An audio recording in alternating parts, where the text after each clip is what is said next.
Santo Papa Bonifacio I.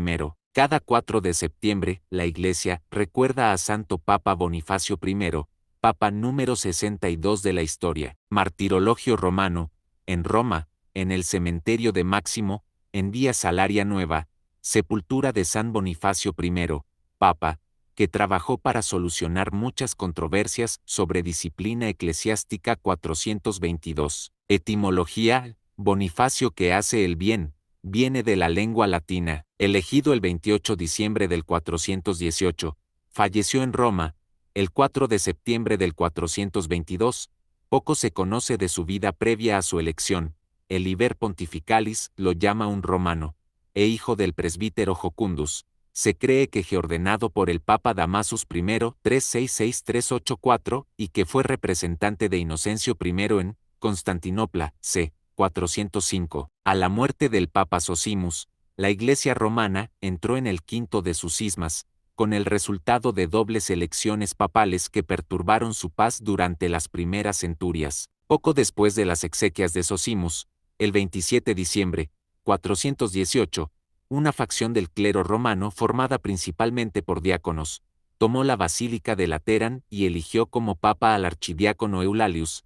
El alto clero intentó entrar, pero fue violentamente rechazado por una chusma de partidarios de Eulalian. Al día siguiente, ellos se reunieron en la iglesia de Teodora y eligieron como papa, contra su voluntad, al anciano Bonifacio, un sacerdote muy estimado por su caridad, conocimientos y buen carácter. El domingo 29 de diciembre, fueron consagrados los dos, Bonifacio en la Basílica de San Marcelo, apoyado por 9 obispos provinciales y unos 70 sacerdotes, Eulalius en la Basílica de Laterán en presencia de los diáconos, unos pocos sacerdotes y el obispo de Ostia, que fue convocado desde su lecho de enfermo para ayudar en la ordenación. Los dos procedieron a actuar como papas, y Roma comenzó a vivir en una tumultuosa confusión por el ruido producido por las facciones de ambos rivales. El prefecto de Roma, Symmachus, hostil a Bonifacio, informó el problema al emperador Honorius de Ravenna, y aseguró la confirmación imperial de la elección de Eulalius.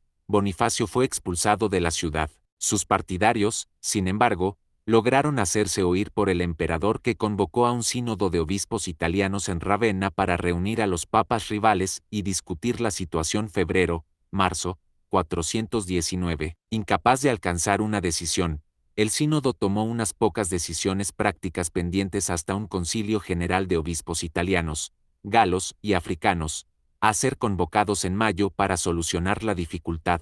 Pidió que ambos demandantes dejaran Roma hasta que se alcanzara una decisión, y prohibió el retorno bajo pena de condenación. Como Pascua, el 30 de marzo, estaba acercándose, Achilleus, obispo de Spoleto, fue delegado para encabezar los servicios pascuales en la vacante sede romana. Bonifacio fue enviado, aparentemente, al cementerio de Santa Felicitas en la Vía Salaria, y Eulalius Antium. El 18 de marzo, Eulalius volvió audazmente a Roma, reunió a sus partidarios, avivando nuevamente la disputa, y rechazó con desprecio las órdenes del prefecto para dejar la ciudad.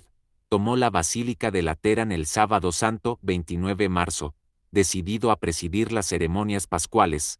Las tropas imperiales fueron convocadas para deponerlo y, a ser posible, para Achilleus dirigir los servicios. El emperador, profundamente indignado con estos procedimientos, se negó a considerar nuevamente las demandas de Eulalius, reconociéndose a Bonifacio como papa legítimo. 3 de abril, 418. Este último volvió a Roma el 10 de abril y fue aclamado por el pueblo. Eulalius fue designado obispo de Nepi en Toscana o de alguna sede en Campania, según los contradictorios datos de las fuentes del Liber Pontificalis. El cisma había durado 15 semanas. A comienzos de 420, la crítica enfermedad del Papa animó a los partidarios de Eulalius a hacer otro intento.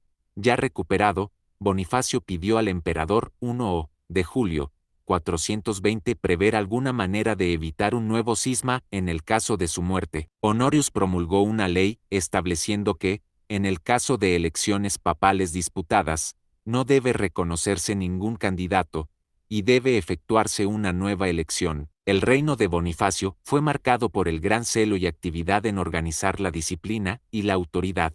revirtió la política de su predecesor de dotar a ciertos obispos occidentales con poderes extraordinarios del vicariato papal. Zosimus había dado a Patroclus, obispo de Arles, extensa jurisdicción en las provincias de Viena y Narbonne, y lo había hecho intermediario entre estas provincias y la sede apostólica. Bonifacio disminuyó estos derechos primados y restauró los poderes metropolitanos de los obispos principales de provincias. Así él respaldó a Hilarí, arzobispo de Narbonne, en su elección de un obispo de la sede vacante de Lodeve, contra Patroclus que intentó designar a otro 422, así, también, insistió para que Maximus, obispo de Valencia, fuera juzgado por sus supuestos crímenes, no por un primado, sino por un sínodo de obispos galos, y prometió sostener su decisión 419. Bonifacio tuvo éxito en las dificultades de Zosimus con la Iglesia africana con respecto a las apelaciones a Roma,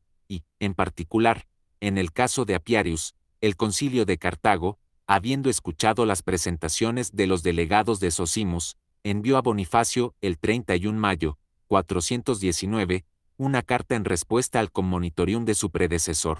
Declaraba que el concilio había sido incapaz de verificar los cánones que los delegados habían citado como de Nicena, pero que más tarde resultaron ser de Sardícan. Estaba de acuerdo, sin embargo, en observarlos hasta que pudiera efectuarse la comprobación. Esta carta se cita a menudo para ilustrar la actitud desafiante de la Iglesia africana ante la sede romana.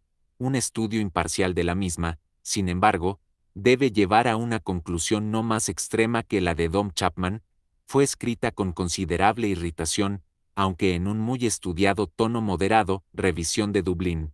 Julio, 1901, 109119. Los africanos estaban irritados ante la insolencia de los delegados de Zosimus y se indignaron por ser instados a obedecer leyes que pensaron no tenían una consistente fuerza en Roma. Esto ellos se lo manifestaron a Bonifacio directamente.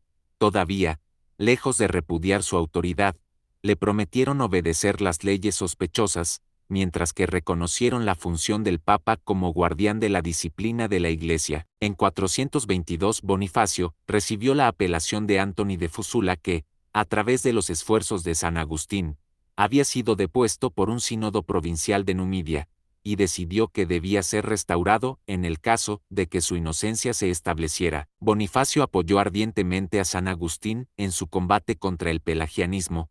Habiendo recibido 2 cartas de Pelagian que calumniaban a Agustín, se las envió. En reconocimiento de esta lealtad, Agustín dedicó a Bonifacio su respuesta, contenida en contra das epístolas Pelagianorum libri qua tuor. En el este, mantuvo celosamente su jurisdicción sobre las provincias eclesiásticas de Illyricum, sobre las que el patriarca de Constantinopla estaba intentando afianzar el mando a causa de volverse una parte del Imperio Oriental. Obispo de Tesalónica, había sido constituido vicario papal en este territorio, mientras ejercía su jurisdicción por encima de los metropolitanos y obispos. Por las cartas a Rufus, el titular contemporáneo de la sede, Bonifacio vigiló estrechamente los intereses de la Iglesia de Illyricum e insistió en la obediencia a Roma. En 421, el descontento expresado por ciertos obispos, a causa de la negativa del Papa para confirmar la elección de Perigines como obispo de Corinto a menos que el candidato fuera reconocido por Rufus, sirvió como pretexto para que el joven emperador Teodosius II concediera el dominio eclesiástico de Illyricum al patriarca de Constantinopla. 14 julio, 421. Bonifacio protestó ante Honorius por la violación de los derechos de su sede, y prevaleció sobre él, que instó a Teodosius para que rescinda su promulgación. La ley no fue promulgada, pero permaneció en los códigos de Teodosian 439 y Justiniano 534 y causó muchos problemas a los papas subsiguientes. Por una carta del 11 de marzo, 422, Bonifacio prohibió la consagración en Illyricum de cualquier obispo que Rufus no hubiera reconocido. Bonifacio renovó la legislación del Papa Soter, prohibiendo a las mujeres tocar los sagrados linos o intervenir en el quemado de incienso. Dio fuerza a las leyes que prohibían a los esclavos ser clérigos. Fue enterrado en el cementerio de Maximus, en la Vía Salaria, cerca de la tumba de su favorito, San Felicitas, en cuyo honor, y en gratitud por su ayuda, le había erigido un oratorio encima del cementerio que lleva su nombre.